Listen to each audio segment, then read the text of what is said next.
ये जो मुज़ाकरात की बात हो रही है, ये ऊँट किस करवट बैठेगा? रियासत की जो बाइंडिंग ग्लू होती है वो होता ही कॉन्स्टिट्यूशन है।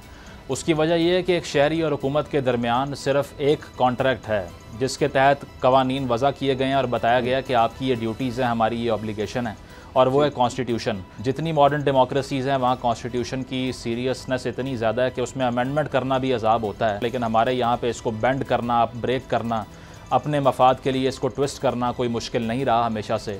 मुशर्रफ साहब का कोड भी है कि it's a piece of paper और मैं डस्टबिन में भी फेंक दूँ उसको तो कोई मसला नहीं है। और फजलुर रहमान साहब तो कह रहे हैं कि इमरान खान सियासी आदमी नहीं है, उससे तो बात ही नहीं हो सकती। अब 2 सीटों वाला आदमी जो है वो अगर 154, 55, 56 सीटों की पार्टी को इस तरह की गुफ्तगू करे, फजलुर रहमान की सियासी हैसियत क्या है? अगर PMLN बॉयकॉट करती है तो PTI का उस पर क्या स्टांस है? इलेक्शन होने हैं, पहले भी कई दफा हुए हैं जब पार्टियों ने बॉयकॉट किया लेकिन इलेक्शन हुआ। सब्सक्राइब करें और बेल दबाएं ताकि कोई खबर रह न जाए।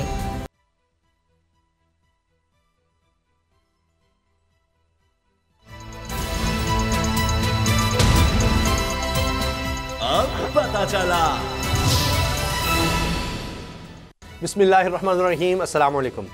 ईद के दिनों में भी सियासतदानों की मसरूफियत सियासत ही रहती है, लोगों से मुलाकात भी इसी हवाले से होती है। और सियासत के बाद अब आप देखें कि किस तरह से हम देख रहे हैं कि मुल्क में मईशत की बात हो रही है।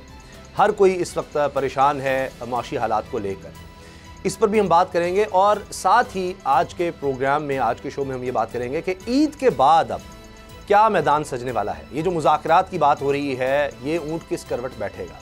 फिर ईद के फ़ौरन बाद 27 अप्रैल भी आ रही है और तब तक मौका है हुकूमत के पास कि 21 अरब रुपये देने हैं और इलेक्शंस की तरफ मामला जाना है, क्योंकि सुप्रीम कोर्ट बड़ा वाज़ेह कर चुकी है कि 14 मई को पंजाब में इलेक्शंस होने हैं। और पंजाब में सूरत हाल कुछ गैर यकीनी की इसलिए भी है कि नून लीग तो अभी तक यही समझ रही है कि किसी भी सूरत में 14 मई को इलेक्शंस नहीं होंगे। तो ये मुज़ाकरात का क्या बनेगा और आने वाले दिनों में क्या हुकूमत सुप्रीम कोर्ट के अहकामात की हुक्मदूली करती रहेगी और फिर भी हुकूमत में रहेगी, इस सब पर बात करेंगे। सैयद मुजम्मिल शाह मेरे साथ हैं। मुजम्मिल, एक तो आज के प्रोग्राम में मैं चाह रहा हूँ कि कुछ थोड़ा सा मुख्तलिफ ये भी करेंगे कि बात करेंगे कि 1 साल हो चुका है इस हुकूमत को, और उसमें जो पैमाने होते हैं किसी भी हुकूमत के लिए गवर्नेंस के हवाले से, उसमें उनका मुआशी प्रोग्राम देखें, मुआशी कारकर्दगी देखें, सियासी, आइनी, इस पर भी हम देखेंगे कि 1 to 10, 1 से 10 तक इनका स्कोर कितना है, उस पर भी बात करेंगे। लेकिन अभी सबसे पहले तो आपको क्या नज़र आ रहा है कि ये ईद के दौरान, इन दिनों में क्या सियासी कायदीन में थोड़ी सी लचक नज़र आएगी और बैठकर बातचीत का सिलसिला चलता रहेगा, सब लोग एक जगह पर इकट्ठे होंगे या नहीं? बिल्कुल नहीं उसामा, जिस तरह पहले भी हम डिस्कस कर चुके हैं अपने शोज़ के अंदर कि अब PMLN बिलखसूस PDM भी मुशावरत की बात जब कर रही है, पीपल्स पार्टी ने भी आपने देखा कि ज़ोर लगाने की कोशिश की मौलाना को मनाने के लिए। और इसके अलावा अब अगर जो हुकूमती वज़रा हैं उनकी बात करें तो जिस तरह सुप्रीम कोर्ट पेशी के वक्त आकर गुफ्तगू कर रहे थे, ख्वाजा आसिफ साहब ने भी ये बात की और लोगों ने भी बात की कि हमें वैसे तो बड़े एतराज़ात हैं और बड़े ऐसे फ़ैसले आए हैं जो हमारे ख़िलाफ़ आए हैं, बहुत से ऐसे फ़ैसले हैं जिसमें हमें इंसाफ होता दिखाई नहीं दे रहा, उसके बावजूद हम यहाँ पर आए हैं इसीलिए कि शायद कोई ना कोई ब्रेक थ्रू हो जाए। तो अब थोड़ी सी सॉफ्ट लैंग्वेज का इस्तेमाल तो देखने में आ रहा है, कन्फ्रंटेशन थोड़ी सी कम जो है वो करनी ही पड़ेगी। उसकी वजह यह है कि ऑप्शन नहीं है आपके पास कि आप बग़ैर लेजिटिमेसी के इतना अरसा इस सिस्टम को ड्रैग करें। और दूसरी चीज़, तहरीक इंसाफ की तरफ से अदालतों में इसलिए जाना कि जो इंटरिम गवर्नमेंट बनी हुई है, केयर टेकर सेटअप पंजाब के अंदर है, इसकी भी लेजिटिमेसी को वो चैलेंज कर रहे हैं।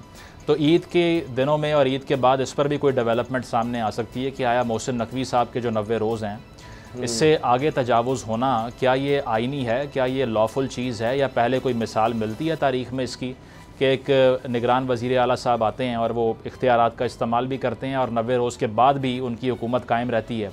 तो एक तो वो क्वेश्चन है कि PTI उस पर भी प्ले करना चाह रही है कि ऐसा ना हो कि अगर इंतखाबात वक्त पर ना हो तो पंजाब की जो निगरान हुकूमत है वो अगर यही इसी स्पीड से कार्रवाइयाँ करती रही तो हमारे लिए नुकसान है।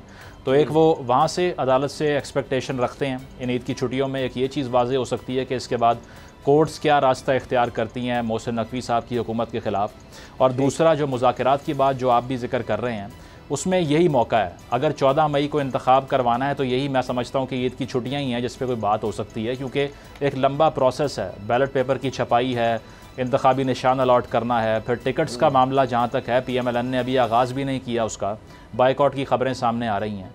तो इसके बाद कोई और चांस अनफॉर्चुनेटली है नहीं, और अगर इसमें भी कोई डेवलपमेंट नहीं होती तो फिर यही समझेंगे कि सियासी हल तो नहीं निकलता दिखाई दे रहा। अच्छा, ये जो आपने बात की निगरान सेटअप की, यही हम खैबर पख्तूनख्वा में देख रहे हैं और ये पंजाब में। तो जो हमारा सारा सियासी ढांचा जो खड़ा है आइनी तौर पर अगर देख लें, या हुकूमत आइन पर बेसिस करता है, और उसमें जमहूरियत का और हुकूमत साजी का सारा अमल है इलेक्शन से, वोटिंग से। यानी जिस तरह हम अपने जिस्म में देखें, अगर दिल का जो काम है उस तरह से पूरे जिस्म में खून सप्लाई करना, वो आइन के तहत हो रहा है। और उसकी बुनियादी चीज़ ये है कि इलेक्टेड गवर्नमेंट होगी, लोग ये फैसला करेंगे कि जी किसने हुकूमत चलानी है, और हुकूमत के तहत फिर सारे मामला चलेंगे। तो इसके साथ तो अब सब कुछ जुड़ा हुआ है। आपका बजट, बजट के तहत आपको पता होगा किसने किस तरह से कहां पर जाएगा, किस तरह वो इस्तेमाल होगा, क्या होगा। तो वो सब फिर हवा में तो नहीं ज़्यादा अरसा चल सकता। जिस तरह आपने कल के प्रोग्राम में बड़ा अच्छा ये जुमला कहा था कि ज़्यादा अरसा आप नहीं इसको ड्रैग कर सकते।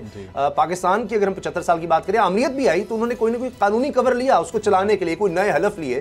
तो ये किस तरह से इस मामले को चला सकेंगे ज़्यादा अरसा बगैर किसी कानूनी कवर के। तो ये निगरान सेटअप इस तरह से 90 दिन तो गुजर चुके हैं, अब ये कितना अरसा इसी तरह कंटिन्यू कर सकता है? आगे तो बजट आ रहा है। बिल्कुल, देखें इसमें कॉन्स्टिट्यूशन की जो आपने बात की है बहुत अहम है, क्योंकि जो अंग्रेज़ी में कहते हैं ना बाइंडिंग ग्लू, रियासत की जो बाइंडिंग ग्लू होती है वो होता ही कॉन्स्टिट्यूशन है। उसकी वजह यह है कि एक शहरी और हुकूमत के दरमियान सिर्फ एक कॉन्ट्रैक्ट है जिसके तहत कवानीन वज़ा किए गए हैं और बताया गया कि आपकी ये ड्यूटीज़ हैं, हमारी ये ऑब्लिगेशन है, और वो है कॉन्स्टिट्यूशन। और उस पर कंसेंसस के बगैर रियासत के मामलात आगे बढ़ नहीं सकते। जितनी मॉडर्न डेमोक्रेसीज़ हैं वहाँ कॉन्स्टिट्यूशन की सीरियसनेस इतनी ज़्यादा है कि उसमें अमेंडमेंट करना भी अजाब होता है। उसकी वजह यह है कि वो मिनन अमल करते हैं उसके ऊपर, लेकिन हमारे यहाँ पे इसको बेंड करना, ब्रेक करना, अपने मफाद के लिए इसको ट्विस्ट करना कोई मुश्किल नहीं रहा हमेशा से। मुशर्रफ साहब का कोड भी है कि it's a piece of paper और मैं डस्टबिन में भी फेंक दूँ उसको तो कोई मसला नहीं है, जो कि हुआ भी बाद में। और बड़े ऐसे हादसात हो चुके हैं। मैं रिसेंटली एक जगह पढ़ रहा था कि शायद बहुत कम लोगों को मालूम हो कि अयूब खान साहब भी पाकिस्तान के वज़ीर आज़म रह चुके हैं। 13 घंटे के लिए वज़ीर आज़म बने थे वो, और 27 अक्टूबर 1958 का दिन था। तो सुबह के वक्त अक्टूबर ही था जी, अक्टूबर ही था। हर सानिया अक्टूबर में ही हुआ है, मुशर्रफ साहब वाला भी अक्टूबर में हुआ। और जब ज़ियाउल हक साहब चीफ मार्शल और उन्होंने मार्शल लॉ लगाया, एडमिनिस्ट्रेटर लगे, तो उस वक्त भी उन्होंने कहा कि अक्टूबर में इलेक्शन। जी, इस तरह ही है। तो उसमें ये हुआ कि अब सुबह के वक्त उन्होंने हल्फ लिया वज़ीर आज़म के तौर पर। काबीना का इजलास हुआ सुबह 12 बजे, शाम 5 बजे सिकंदर मिर्ज़ा जो सदर थे उनके साथ चाय पी उन्होंने, रात 10 बजे मार्शल लॉ लगा दिया। वाह जी। और रात को वो सुबह वज़ीर आज़म थे, रात को सदर बन गए। तो अब ये देखें, ये पाकिस्तान की तारीख़ में आपको ऐसी मिसालें मिलती हैं कि आपको रोने का भी दिल चाहता है, हंसने का भी दिल चाहता है कि समझ नहीं आती करें क्या करें। अब भी इसी तरह होगा अगर तो कोई जवाब ऐसा निकलता है कि इलेक्शन कराने का दिल ना करना, तो ये पहली बार हम सुनेंगे कि अभी इंटेंशन नहीं है, अभी मूड नहीं है। जबकि एक मिनिस्ट्री के ऊपर जो तमाम मिनिस्ट्रीज़ हैं, साल का तकरीबन 700 बिलियन खर्चा आता है पाकिस्तान का, लेकिन 20 बिलियन नहीं है इलेक्शन के लिए। तो उसमें यही है कि मैलिफाइडी इंटेंशन इन्वॉल्व होती है और वो हर तरफ से होती है। ज़मीन मुज़ाकरात अपनी जगह, लेकिन कोई भी इदारा, जब कोई एक इदारा भी नहीं चाह रहा, क्योंकि ये बात भी हो रही थी कि इलेक्शन कमीशन फिर से सोच रहा है कि हम अपील में चले जाते हैं। पहले तो इलेक्शन कमीशन ने कहा था हमें रकम मिल जाए तो हम तैयार हैं इलेक्शंस के लिए, हमारी तैयारी पूरी है, और ये काफ़ी अरसे से इनकी तैयारी चल रही थी। शेड्यूल भी आ गया, सदर ने तारीख भी दे दी। उसके बाद फिर उन्होंने कहा कि ओहो नहीं जी, अब तो हम अक्टूबर का करेंगे। उसके बाद फिर सुप्रीम कोर्ट में मामला गया, फिर उन्होंने कहा चूंकि रकम नहीं मिली इसलिए हमने ये 8 अक्टूबर कर दिया, और भी मामला आते हैं। फिर रकम का भी सुप्रीम कोर्ट कह रही है कि अच्छा जी हो जाता है। अब जाकर फिर इलेक्शन कमीशन ने जो दरख्वास्त दी, जब हमने वजारत दिफा की भी दरख्वास्त देखी है, तो उसमें वो ये कह रहे थे कि जी हालात बड़े ख़राब हैं। अब उनको ये मसला बन गया कि हालात बड़े ख़राब हैं, तो नज़र ही आ रहा है किसी की नीयत नहीं है इलेक्शंस करवाने की। और इससे ये अब हम तो ये भी नहीं कह सकते, हमारे लिए आपके लिए तो सबसे अच्छी बात, कोई भी हमसे पूछेगा हम कहेंगे जी कब होने भाई 90 दिन में दर्ज हैं, आइन में है, सीधी सी बात है, हो जाएंगे अक्टूबर में होने चाहिए क्योंकि टाइम पूरा हो रहा है। लेकिन जब आप ये हरकत कर चुके हैं एक दफ़ा 90 दिन से बाद, अब कोई भी यकीन नहीं करेगा कि अक्टूबर में भी होंगे या नहीं होंगे। तो जब कोई भी दायरा नहीं चाह रहा होगा तो क्या ये सिस्टम ऐसे चल सकता है? कोई भी दायरा, वजारत दिफा, वजारत ख़जाना, इलेक्शन कमीशन, हुकूमत, पुलिस, ब्यूरोक्रेसी, जितने भी मुल्क के इदारे हैं जिन पर सारा ढांचा या जिन्होंने मुल्क को चलाना है, आखिर पॉलिटिकल पार्टीज़ का तो ये काम है ना, उन्होंने हुकूमत में आना है, लेकिन मुल्क तो रियासत तो इदारे चला रहे होते हैं सिवाय सुप्रीम कोर्ट के। और वो भी हमने देखा कितनी लड़ाई हुई है। बाकी सब इदारे तो एक तरफ खड़े हैं, नहीं चाह रहे इलेक्शन, तो क्या मुमकिन है कि सारे इदारे जब एक तरफ खड़े हो जाएं तो वो इस तरह आइन से और सिस्टम से खेल सकते हैं और उसको ले जा सकते हैं? देखिए, बड़ी शॉर्ट टर्म थिंकिंग है। उसकी वजह ये है कि ये नहीं सोचा जा रहा कि अगर ये प्रेसिडेंट और ये मिसाल सेट होती है तो फिर जिस तरह आप बात कर रहे हैं कि लॉन्ग टर्म में कौन एतमाद करेगा कि ये जो हुकूमत आई है ये 5 साल के लिए आई है, 10 साल के लिए नहीं आई। ये जो वज़ीर आज़म आया ये इलेक्शन करवा के जाएगा, ये जो वज़ीर आला आया है ये 5 साल बाद रिज़ाइन करेगा। किसी को इस बात का कम अज़ कम ट्रस्ट ही नहीं होगा कि ये सेटअप कितनी देर चलना है, अगर ये लॉन्ग टर्म में देखा जाए इस बात को। दूसरी चीज़, मिफ्ता इस्माइल साहब का एक जुमला आपको याद होगा कि जब उन्होंने कहा कि रियासत बचाने आए हैं, सियासत नहीं, तो उनसे सवाल हुआ एक शो के अंदर कि अच्छा अगर आप इतनी महंगाई करते हैं, IMF प्रोग्राम की शराइत मानते हैं, तो आपकी सियासत कॉम्प्रोमाइज़ हो जाएगी। उन्होंने कहा हो जाए, एक इलेक्शन हार जाएंगे ना, इसमें क्या हो जाएगा, 5 साल बाद फिर वापस आ जाएंगे। तो अब वो सोच क्यों नहीं नज़र आ रही हमें? अगर आपको लगता है किसी और की पॉपुलैरिटी है तो 5 साल वेट कर लें आप। अगर आप वाकई रियासत बचाने आए थे और रियासत के कवानीन के तहत 90 रोज़ का कॉन्स्टिट्यूशन में लिखा हुआ है, तो 5 साल इंतज़ार करते हुए फिर अब आपको क्या मसला है? या उस टाइम झूठ था या अब झूठ है? इस तरह तो जब तक मुझे यकीन नहीं होगा कि मैं इलेक्शन जीत सकता हूं या मेरी पोजीशन मजबूत है तो मैं तो इलेक्शन में कभी भी नहीं जाऊंगा अगर मुझे इक़्तिदार एक दफ़ा मिल गया तो। ऐसे ये देखें, बहरान बेशक उसमें कोई दो राय नहीं है कि असम्बलियाँ सिविलियन हुकूमत की तरफ से डिसॉल्व करना कोई अच्छा जेस्चर नहीं है। फवाद चौधरी साहब ने हमें ज्वाइन किया है तहरीक इंसाफ के सिलसिले। साहब, ये जो मुज़ाकरात वाला मामला है, क्या देख रहे हैं आप? शाह कुरैशी साहब भी जब सुप्रीम कोर्ट में गए तो उन्होंने कहा जी हम तो बिल्कुल तैयार हैं, लेकिन आइन और कानून के दायरे में रह के जो कहा जाएगा हम उसके लिए तैयार हैं। तो आइन में तो 90 दिन से ऊपर का मामला ही नहीं है। नहीं, जो मुज़ाकरात है ना, कंसेंसस, जो जज बात कोशिश करता है, उसका क्या मतलब है कि अगर कंसेंसस हो जाए फिर तो आप कॉन्स्टिट्यूशनल अमेंडमेंट ला सकते हैं और फिर आप मुद्दत जो है आगे कर सकते हैं। अगर आपका कंसेंसस नहीं होता तो फिर जो मौजूदा आइन है उसमें तो गुंजाइश नहीं है आगे जाने की। यही बात तो जज साहब जो हैं वो समझाने की कोशिश की है सुप्रीम कोर्ट ने PDM के लोगों को, और यही मेन मूट पॉइंट है कि अगर कंसेंसस होता है तो फिर आप वन टाइम कॉन्स्टिट्यूशनल अमेंडमेंट कर सकते हैं आगे ले जाने के लिए, अदरवाइज आपको 14 को इलेक्शन कराने पड़े। और फजलुर रहमान साहब तो कह रहे हैं कि इमरान खान सियासी आदमी नहीं है, उससे तो बात ही नहीं हो सकती, उनके बगैर हो सकेंगे मुज़ाकरात? फजलुर रहमान साहब की कितनी सीटें हैं इस वक्त? शायद 2-3 ही होंगी। हाँ जी, वो भी उनके बेटे ही बने हुए हैं बस वजीर। जी बिल्कुल, उनकी 2 सीटें हैं। अब 2 सीटों वाला आदमी जो है वो अगर 154, 55, 56 सीटों की पार्टी को इस तरह की गुफ्तगू करे तो ठीक है, टीवियों के ऊपर तो मजबूरी है, वो डायरेक्टर न्यूज़ को फ़ोन आ जाते हैं आजकल के नहीं आपने चलानी है। अदरवाइज फजलुर रहमान की सियासी हैसियत क्या है? क्यों जो है वो उनको उनकी बातें जो है उनको लोगों को जो है वो बार बार इस तरह सुनवाया जाए? अच्छा फवाद साहब, ये आपने जिस तरह कहा कि आइनी तरमीम फिर उसके लिए लानी होगी, तो पहले जो आइन पर हम मुत्तफिक नहीं हो सके, बड़ी अफसोसनाक की सूरत हाल है। सुप्रीम कोर्ट के हुक्म पर हम नहीं इकट्ठे हो सके, उस पर नहीं मान सके, तो अब क्या हमारी पोलिटिकल लीडरशिप इसके बगैर, यानी ना आइन पर पहले हम मुत्तफिक हुए ना सुप्रीम कोर्ट के हुक्म पर, अब कैसे हम मान लें? अल्लाह करे कि हो जाए, मैं ये नहीं कह रहा, लेकिन खदशात तो है ना। नहीं, अगर कंसेंसस नहीं होता फिर तो खतरात ही खतरात, और कंसेंसस हो गया तो फिर तो ज़ाहिर है। आज आप देखें ना, जब चीफ जस्टिस साहब ने 1 घंटा बात की तो उसके पास स्टॉक मार्केट 508 पॉइंट ऊपर चली। तो जो पाकिस्तान की इकोनॉमी है, पाकिस्तान की जो मार्केट्स हैं, वो तो स्टेबिलिटी चाहती है, और इस वक्त अगर जो स्टेबिलिटी आ सकती है वो सिर्फ इलेक्शनों से आ सकती है, और इसका इजहार बार बार हो रहा है। फवाद साहब, PMLN की तरफ से अभी तक कोई पंजाब में लीडरशिप का तयन नहीं हुआ, ना टिकट्स जो है वो डिस्ट्रीब्यूट की गई हैं, बॉयकॉट की खबरें भी आ रही हैं। अगर PMLN बॉयकॉट करती है तो PTI का उस पर क्या स्टांस है? नहीं, फिर ठीक है, जो भी स्टांस है उसको बात ही नहीं है। इलेक्शन होने हैं, पहले भी कई दफ़ा हुए हैं जब पार्टियों ने बाइकआउट किए लेकिन इलेक्शन हुआ। सर, निगरान सेटअप के बारे में बताएं। तहरीक इंसाफ उस पर भी चलेगी है कि 90 दिन तो गुजर गए, तो अब आपको क्या लगता है 27 तारीख भी लास्ट है, उससे पहले इस पर फैसला आ सकता है? क्या उम्मीद है आपको?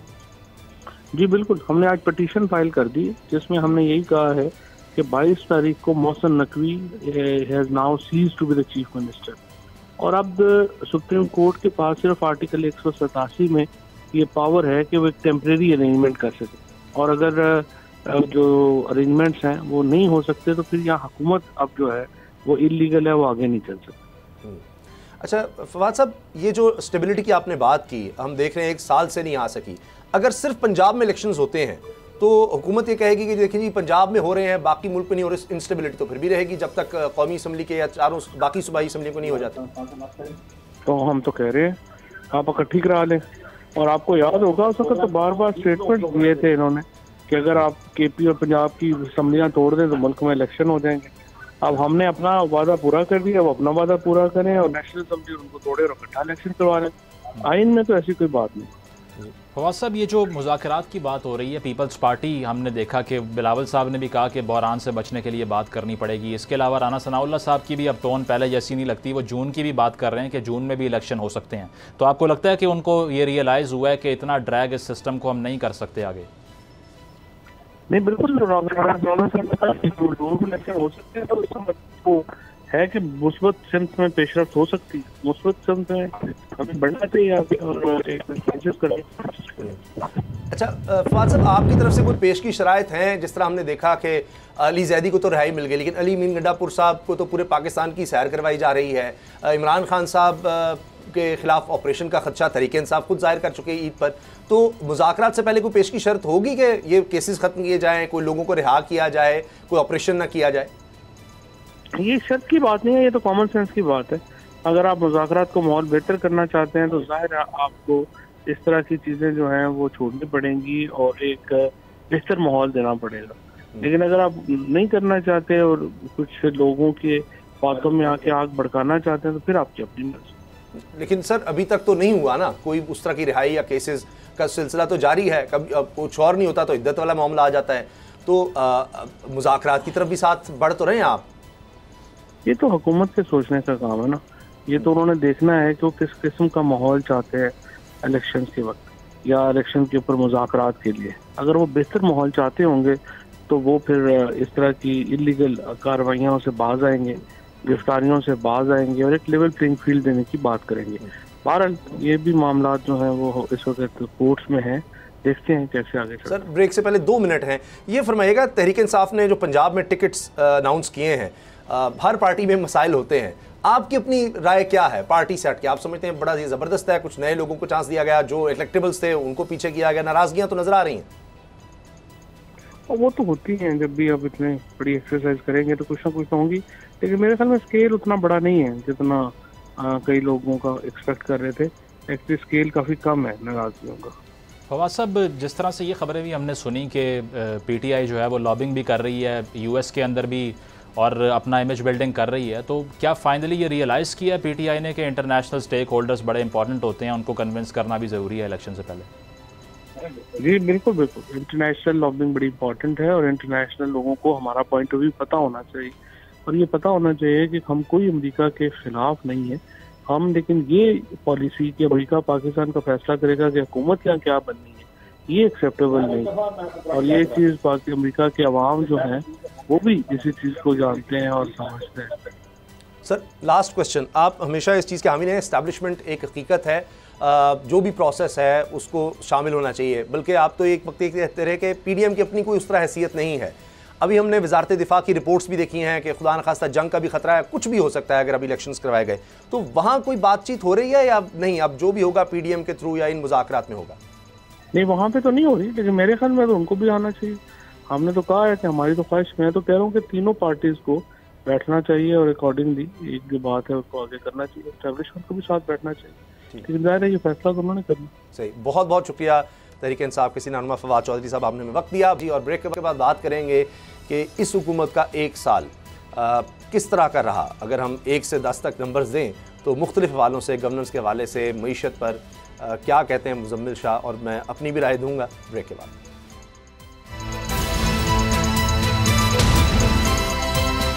अब पता चला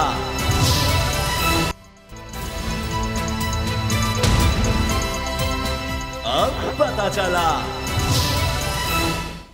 जब ईद आती है आप देखते हैं न्यूज़ चैनल्स पर हमेशा इस तरह की रिपोर्ट्स और लोगों से जाकर बात हो रही होती है, ईद की गहमा गहमी भी दिखाई जा रही होती है, लेकिन हमेशा शिकायत ज़रूर नज़र आती है लोगों की, जी पिछले साल से बहुत ज़्यादा महंगाई होगी, पिछले साल से बहुत ज़्यादा महंगाई होगी। मगर इस दफ़ा तो रिकॉर्ड बने हैं, और रिकॉर्ड भी ऐसे बने हैं जो पाकिस्तान की तारीख़ में कभी पहले नहीं देखा गया।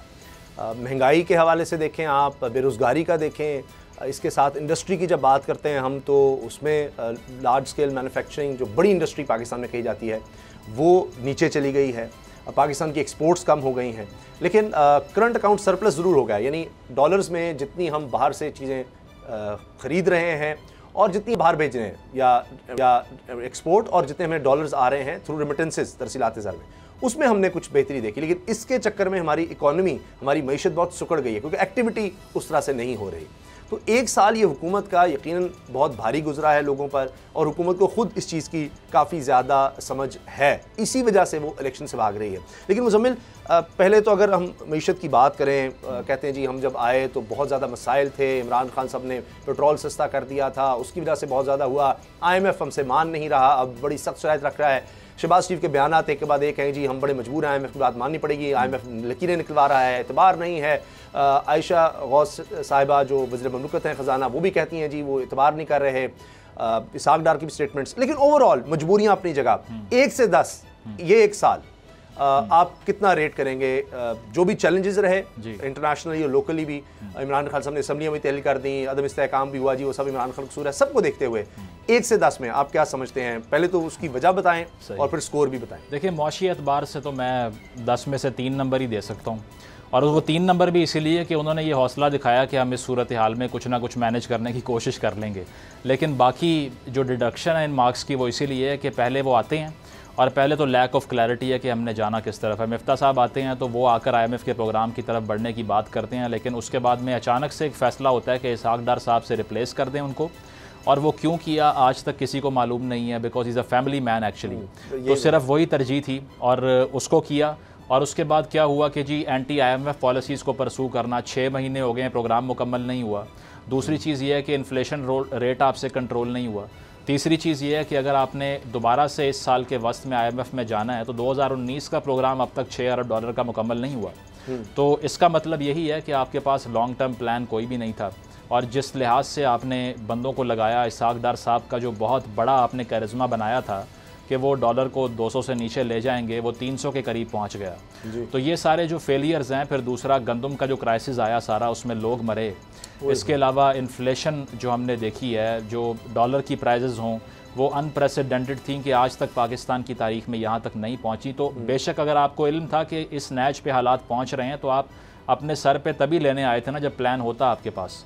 तो इसमें तो ऑब्वियसली जो गवर्नमेंट स्पेंडिंग है नंबर 1, उसको ये कम नहीं कर सके जो ये अखराजात करते हैं। दूसरा है एलीट कैप्चर, जो कि $17 बिलियन का एलीट कैप्चर है पाकिस्तान में, उसको ये काट नहीं सके।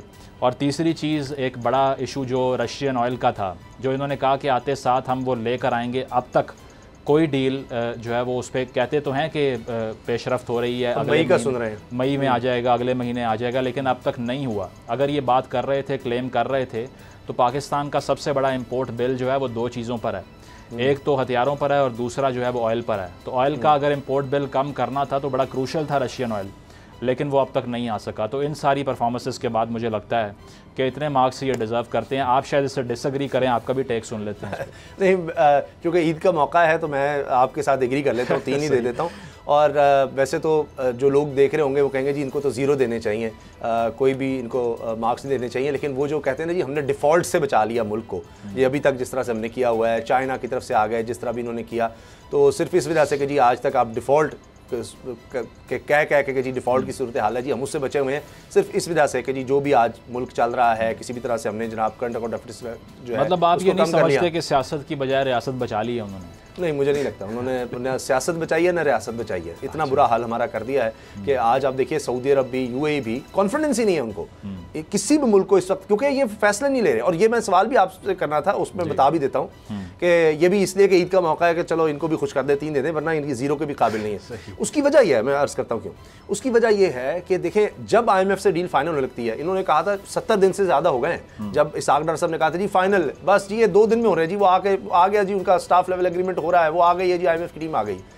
अब आप देखें फिर ये पेट्रोल की अनाउंसमेंट कर रहे हैं कि जी वो ECC इजलास में हम लेकर आ रहे हैं, इकोनॉमिक कोऑर्डिनेशन काउंसिल में। जब आप IMF को कहते हैं जी नहीं हम कोई सब्सिडी कोई कुछ नहीं, और सबको पता है कि ये नहीं हो सकता कि जनाब आप कहेंगे जी जिसके पास 800 सीसी से ऊपर की गाड़ी है वो 75 रुपये ज़्यादा देगा पेट्रोल के, और बाकी हम मोटरसाइकिल वालों को और 800 सीसी से नीचे गाड़ी वालों को हम 75 रुपये कम देंगे। कॉमन सेंस की बात है कि मिसाल के तौर पर आजकल 650 सीसी गाड़ी जो है वो 30-40 लाख की भी है, और एक 800 सीसी से ऊपर गाड़ी जो 15 साल 20 साल पुरानी है, बहुत से लोगों के पास है, वो कुछ 1300 सीसी 1000 सीसी वाली, वो बेचारा तो 15 लाख वाली गाड़ी चला रहा है इस वक्त। बिल्कुल, तो उसका क्या कसूर है भाई? लेकिन तो अगर हो नहीं सकता। तो फिर ये तो ऐसे जैसे एस्टैब्लिशमेंट पे प्रेशर डालना है कि जरा हमारे साथ आ खड़े हो, नहीं तो हमारे में डील तो गई बात। बिल्कुल, अगर ये प्रोग्राम हो जाता, उन्होंने अमेरिका जाने से भी इनकार किया कि सियासी मामलात बहुत गर्म है, अभी मैंने नहीं जाना।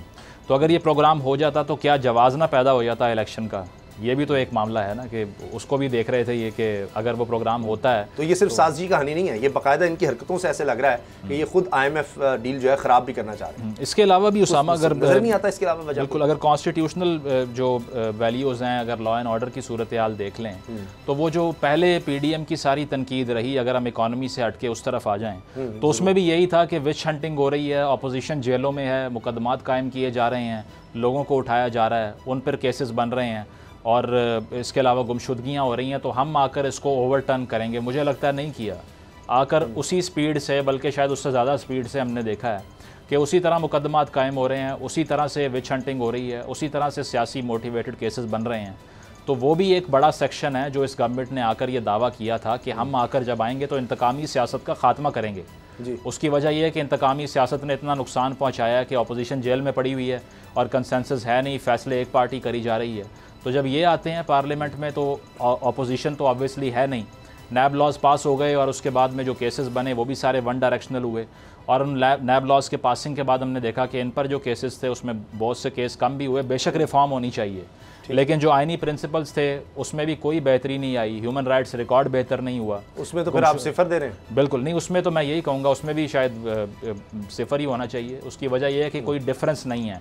ये इसलिए नहीं कि सिर्फ आप फेल हो रहे हैं, बाकी फेल होते आए हैं। आपने दावा किया था कि हम इसीलिए आ रहे हैं कि बेहतर करें। मैं इसमें भी इस सिफर वाली बात इसलिए भी है कि मुज़म्मिल इस दफ़ा फ़र्क ये भी हुआ है, एक और फ़र्क ये भी है कि पहले लीडरशिप के खिलाफ थे ज़्यादातर केसेस, आपको कारकुन उस तरह नहीं सुनने को मिले होंगे। इस दफ़ा तो कारकुन गायब कर दिया आपने, यानी आपका लीडरशिप तो चलो फिर भी होता है, वो वकील कर रहे हैं, दूसरे मामलात हैं, उन्होंने इंजॉय भी ज़्यादा किए होते हैं, पर्क्स एंड प्रिविलेजेस को, वजारतों को भी इंजॉय किया हुआ है। चले जी, इमरान खान साहब के पास फिर भी लोग हैं, लेकिन जो बेचारे कारकुन उठाए जा रहे हैं वो गायब हो रहे हैं, उन पर केसेस हो रहे हैं।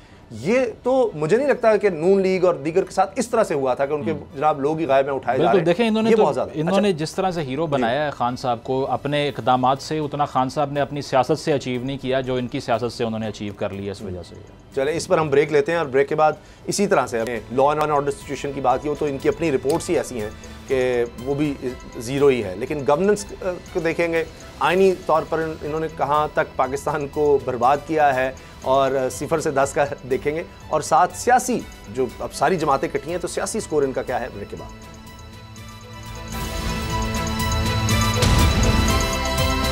अब पता चला।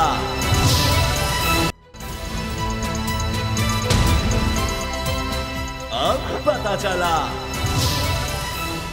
ब्रेक से पहले हम बात कर रहे थे कि मईशत में इनका स्कोर क्या रहा है तकरीबन एक साल में। उसमें मुज़म्मिल और मेरा ख्याल है कि जी 3 स्कोर, और अगर हम ओवरऑल देखें लॉ एंड ऑर्डर या उसको इंसानी हुकूक कहें या पॉलिटिकल विक्टिमाइजेशन की जो बात की जाती थी उसमें तो 0 हम दोनों का ख्याल है। अच्छा, अब कोशिश करते हैं कहीं हम डिसएग्री भी करें। इससे पहले कि मैं आइनी बहरान पर आऊँ, क्योंकि मुझे और कोई लफ्ज़ नहीं मिल रहा कि आइनी स्कोर इनको क्या देना है, या गवर्नेंस की बात करें, सिक्योरिटी की, पहले सियासत पर कर लेते हैं कि शायद मुज़म्मिल उस पर हम कुछ बेहतर कह सकें कि जिस तरह शहबाज शरीफ साहब ने भी कहा कि ये कम होता है कि हम इतना अरसा, हमने 1 साल इकट्ठे गुजार लिया है ये सारी पीडीएम की जमातों में। तो सियासी तौर पर आप देखते हैं कि ये एक इनके लिए एक अचीवमेंट है कि जनाब एक तरह से चले नेशनल गवर्नमेंट हम कहें या जो भी के जमातें जो माजी में इतनी एक दूसरे के खिलाफ रही थी, आज वो 1 साल उन्होंने इकट्ठे गुजार दिया एक हुकूमत में रहते हुए। कोई उसमें हमें काबीना में भी कोई खास चेंजेस नहीं नजर नहीं आई सिवाय इसहाक डार साहब के। देखें, सियासी तौर पे तो मुझे लगता है इन पार्टीज़ को अलग अलग स्कोर देना पड़ेगा। पीपल्स पार्टी की अगर बात करें तो उनको तो 10/10। अच्छा, उसकी वजह यह है कि उन्होंने जो गेम खेली है वो शायद पीडीएम को भी समझ नहीं आई, अब नून लीग को भी अब तक समझ नहीं आई कि उन्होंने मिनिस्ट्रियाँ सिर्फ वो चूज़ की जो डिसाइसिव थी ही नहीं। वजारत दाखिला अपने पास नहीं रखी, ख़जाना अपने पास नहीं रखी, इतलात भी नहीं रखी, वजारत उज़्मा भी नहीं रखी, इतलात भी नहीं रखी, ताकि आप तर्जुमानी भी ना करें इस गवर्नमेंट की, और सिर्फ फॉरेन फ्रंट अपने पास रखा बिलावल साहब की शक्ल में और उस पर थोड़ा बेहतर प्ले किया।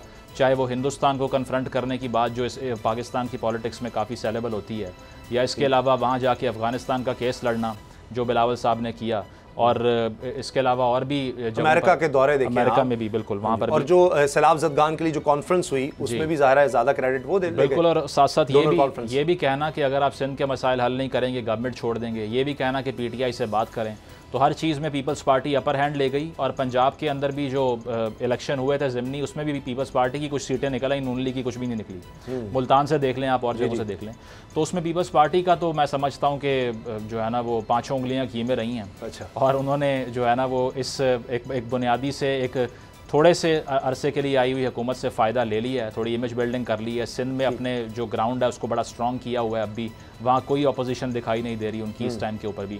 लेकिन पीएमएलएन की पॉलिटिक्स की मैं बात करूँ तो उसमें तो मैं इससे पहले कि इस पे चलें, ये हम थोड़ा सा डिस्कशन बड़ी अच्छी भी हो गई है, थोड़ी फैल भी गई है। इस पर मैं 5 स्कोर इसलिए दे रहा हूँ कि ये जो महंगाई है और ये सारा कुछ हुआ है, इससे पीपल्स पार्टी निकल नहीं सकेगी। लेकिन आई एग्री विद यू कि बाहर उन्होंने जरा अपना एक अच्छा सीवी बिल्ड कर लिया, क्योंकि ये हमें पता है पाकिस्तान की तारीख है कि आपको एस्टैब्लिशमेंट, इंटरनेशनल एस्टैब्लिशमेंट से भी अच्छे ताल्लुकात रखने चाहिए। जो आपने अभी प्रोग्राम में पहले डिस्कस किया कि इमरान खान को भी एहसास हुआ है, उन्होंने थोड़ी ब्रिज बिल्डिंग की है अमेरिका के साथ। अब अगली जमात फजलुर रहमान साहब की बात करें या नून लीग की पहले नून लीग की बात कर लेते हैं। नून लीग का यही है कि उसमें तो बिल्कुल कन्फ्यूजन दिखाई दी मुझे कि मरीम साहिबा कह रही हैं हमारी हुकूमत नहीं है। इसके अलावा वो मिफ्ता साहब पर बेदरेक तनकीद करती रहीं जो अपनी वज़ीर ख़जाना थे।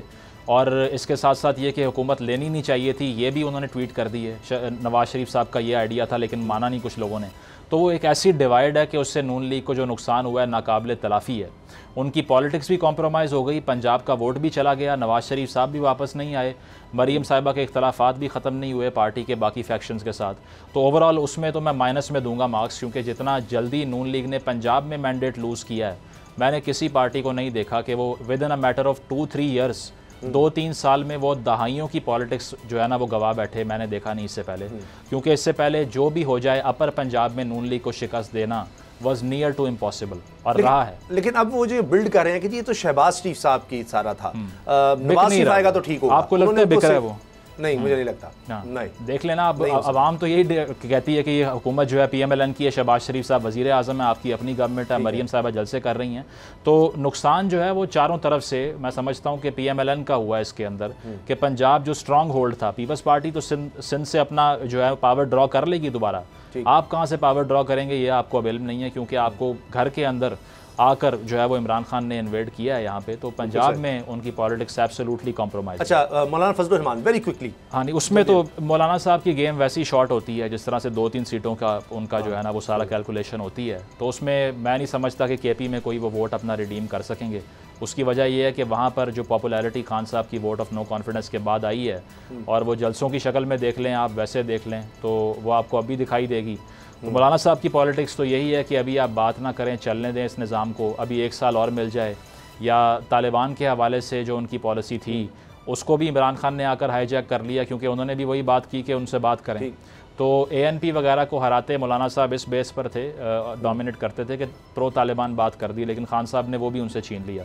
तो ऑब्वियसली मुझे नहीं लगता कि मौलाना साहब की पॉलिटिक्स जो है वो इतनी इफेक्टिव रही है। सदर बनने के वो उम्मीदवार थे, नाम सुनते रहे हम, लेकिन नहीं हो सका।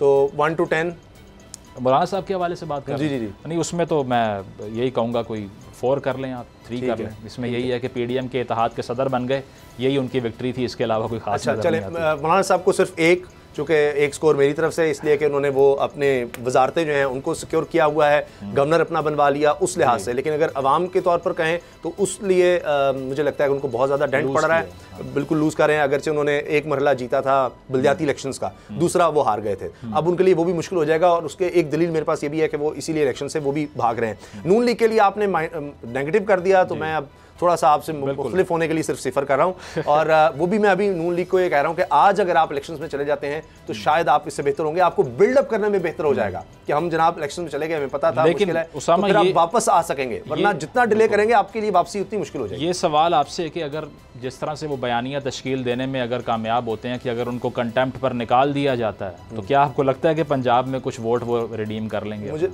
देखिए, आम आदमी को अब अगर होता तो यूसुफ ज़ा गिलानी की दफ़ा भी शायद फ़र्क पड़ जाता। तो मुझे लगता है कि लोग इतने इस पर परेशान हैं इस वक्त, और सबसे मेन मसला है इस वक्त लोगों की महंगाई का। तो इनको भी पता है कि उस पर सारे वोट जाने हैं, तो उसमें मेरा नहीं ख्याल कि ये कोई हमदर्दी जीत सकेंगे। बिल्कुल उस तरह जिस तरह मियाँ नवाज शरीफ साहब का सिस्टम से बाहर होना, वो इनको कोई नहीं दिला रहा। अगर आज मियाँ साहब यहाँ पर होते, आज के दिन भी, चाहे वो जेलों में होते, तो इस महंगाई के बावजूद एक और बिल्डअप हो सकता था कि मियां साहब देखें उनका जुल्म, तो विक्टिमाइजेशन वो कार्ड भी इनसे चला गया, इनके पास वो जो गवर्नेंस का था, शहबाज मॉडल, शहबाज स्पीड, वो सब भी इनसे छूट गया हुआ है और वो सियासी तौर पर भी इतने कमजोर नजर आ रहे हैं डिसीजन ना लेने की वजह से कि अभी भी इलेक्शन में चले जाएं तो मेरा ख्याल है कि इनको वापसी में, अब वापसी का ही है ना, अब हुकूमत तो मिलना मुश्किल है, उनको भी नजर आ रहा है, सर्वेस भी ऐसे आ रहे हैं, तो वापसी में आसानी हो सकती है। पीटीआई पर भी कुछ कर लेते हैं, उस पर भी आप बता पहले एमक्यूएम, हाँ जी, अभी हम गवर्नमेंट पर पूरा कर लेंगे। एमक्यूएम का आप क्या कहते हैं, उन्होंने कुछ लिया है या नहीं? नहीं, उसमें तो मुझे नहीं लगता कि कराची के अंदर एमक्यूएम की वो पॉलिटिक्स अब रही है बाकी, और मुझे लगता है कि जो उनकी पहले सूरत हाल थी वही कंटिन्यू हुई है, और वजारतें भी उन्होंने कुछ ऐसी ली हैं जो नजर भी नहीं आ रही लेकिन उसका कोई खास फायदा नहीं है, तो लिहाजा एमक्यूएम भी सिफर कह सकते हैं सियासी तौर पर 0 से 10 में वो भी सिफर है। चलें जी, अब तहरीक इंसाफ पर आ जाते हैं। बतौर अपोजिशन एक साल उन्होंने किस तरह का गुजारा जी? देखिए, उसमें पीटीआई में मैं तो यही कहूँगा कि वोट ऑफ नो कॉन्फिडेंस के बाद इमरान खान साहब की जो सारी परफॉर्मेंस थी पहले, उस पर तो बिल्कुल पर्दा डल गया। जिस स्पीड से बयानिया तश्कील दिया, जिस स्पीड से लोगों की मेमोरी को उन्होंने इन्वेड किया और ये कहा कि अब हमें जब निकाला गया तो इसके बाद सलूशन ही सिर्फ हम हैं, इतना अफेक्टिवली ये बयानिया तश्कील दिया इमरान खान साहब ने कि शायद उसी की बेस पे वो हावी हो गए हैं सारे इत्तेहाद के ऊपर। लेकिन मैं यही कहूँगा कि 6 या 7 नंबर जो है उनको मिलने चाहिए। अच्छा। उसकी वजह यह है कि जो उन्होंने असम्बलियों से इस्तीफ़े दिए बहुत बड़ी गलती थी। अगर वो असम्बलियों में प्रेजेंट होते इस टाइम पे तो इतना प्रेशर एक्सर्ट करते कि निगरान वज़ीर आज़म हो या वज़ीर आला हो, उनकी मर्ज़ी के बगैर ना आता। लेकिन जो उन्होंने ये जज्बाती स्टेप लिया उसको अपनी पार्टी के लोग भी क्रिटिसाइज़ कर रहे हैं, बड़े बड़े लोग, एतजाज़ हसन साहब भी क्रिटिसाइज़ करते हैं इस बात को। तो उसमें ये जो इस्तीफ़ा देने का उनका इनिशिएटिव था ये बहुत नेगेटिव रहा और 3-4 मार्क्स इसी के डिडक्ट होंगे। उसके अलावा अपोजिशन में तो उन्होंने बयानिया बना लिया है कि हम जो हैं वो बाकी सारी पार्टीज एक तरफ, हम एक तरफ। और उसमें जो इनकी बुरी कारकर्दगी रहा था, जो आपने शुरू में कह दी, मैं जी 9 इसलिए दे रहा हूँ, मैं बता दूँ 9 मार्क्स हाई रेट कर रहे हैं। हाँ, बहुत ज़्यादा हाई रेट कर रहा हूँ इस वजह से कि हमने इस तरह की मोबिलाइजेशन अपोजिशन में फौरी जाते हुए किसी की नहीं देखी पाकिस्तान की तारीख में। अभी अगर आप देख लें, पीपल्स पार्टी निकली, मियां नवाज शरीफ साहब निकले, उससे पहले आप 90s का दौर देख लें, इस तरह हमने जुड़ते नहीं देखा। पहले दिन से ही काम शुरू हो गया था लेकिन वो एक बिल्डअप होता रहा। बहुत से लोगों का ख्याल था टूट जाएगी, भाग जाएगी, जेल भरो तहरीक है, वो जा रहे थे, उसमें इफ्स एंड बट्स थे, वो सब कारकुन उठाए गए, सब कुछ हो गया। इमरान खान साहब लाहौर में आकर बैठ गए, कातिलाना हमले के बावजूद उन्होंने मोमेंटम नहीं नीचे जाने दिया, जिस तरह से जलसे किए वो सब। और जो आपकी बात है सियासी तौर पर मैं बिल्कुल आपसे मुत्तफिक हूँ कि वो गलत फैसला था, उनको असम्बली से नहीं निकलना चाहिए था। लेकिन मुझे ये लगता है कि यही इमरान खान साहब की स्ट्रेंथ रही है। इमरान खान साहब अपनी गलतियाँ जो भी उनकी रही हैं वो एक गैर रिवायती उस तरह के जो फैसले होते हैं वो लेते रहे हैं। लेकिन शायद अगर वो वहाँ पर होते जो आज वो बयानियाँ बना चुके हैं कि एक उसका कि जनाब ये सब इकट्ठे हैं, ये सब गंदे हैं और देखें अगर कोई सेवियर हो सकता है, अगर कोई बचा सकता है तो वो हम हैं। और वो जो 3.5 साल का इनकी जो भी थी परफॉर्मेंस जैसी भी रही, आज वो बहुत ज़्यादा अच्छी नज़र आ रही है कि वो बिल्कुल दिखा रहे हैं कि मैं तो पूरे सिस्टम से 1 वर्सेस ऑल हो गया, पूरे सिस्टम से मैं अकेला खड़ा हूँ। एस्टैब्लिशमेंट भी दूसरी तरफ है, पूरी पीडीएम, पूरी पार्लियामेंट वो दूसरी तरफ है और यहाँ पर अकेले हैं। तो उन्होंने ये जो एक हीरो का इमेज बिल्ड कर दिया। चलें जी, मुजम्मिल जो है वो अपनी बात पर इस पर कायम है कि वो उनकी गलती थी। मैं मानता हूँ सियासी तौर पर गलती जरूर थी, लेकिन फिर भी इमरान खान साहब की पॉपुलैरिटी में उसकी वजह से इजाफा हुआ है। जो मेन चीज़ है कि उनको अवाम में कितना मैंडेट, अवाम कितना देंगे। इलेक्शन जब भी होंगे, लेट्स होप के सारे मिलकर एक फैसला कर सकें। जहाँ से हमने प्रोग्राम को शुरू किया था जिसके चांसेस तो कम है, लेकिन अगर होता है इलेक्शंस वो स्टार्टिंग पॉइंट हो सकता है जहाँ से हम कुछ स्टेबलाइजेशन मुल्क के लिए देखें। इजाज़त दीजिए, अल्लाह हाफ़िज़।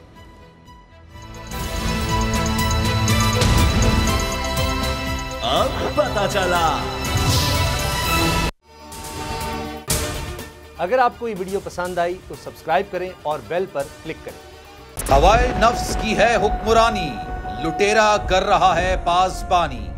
बोल न्यूज के मार्केटिंग हेड आकाश राम ताहा लापता, तफ्तीशी इदारे जवाब देने से कासिर। अहले खाना परेशान, बेटे की जुदाई में माँ गम से निढाल। जो बच्चो हिंदू हुआ पर आए थे जो को पाकिस्तानी, मुझे मेहरबानी करे पंहिंजो आकाश वापस कयो। हुकूमत से बेकसूर और मुहिब्बे वतन बेटे की बाजियाबी के लिए फरियाद। आकाश राम के अगवा के खिलाफ अहले खाना की जानिब से सुप्रीम कोर्ट में दरख्वास्त दायर। सुप्रीम कोर्ट के चीफ जस्टिस उमर अता बंदियाल से आकाश राम के अहले खाना की जल्द समाअत की इस्तदा। मुश्किल की इस घड़ी में आलमी मीडिया ने भी उठाई आवाज। CNN, आज तक, इंडिया टुडे, टाइम्स नाउ समेत आलमी मीडिया ने आकाश राम के अगवा के खिलाफ दिया बोल का साथ। उफ क्या जुल्म है, बोल इंसाफ का मुंतजिर। सब्सक्राइब करें और बेल दबाएं ताकि कोई खबर रह न जाए।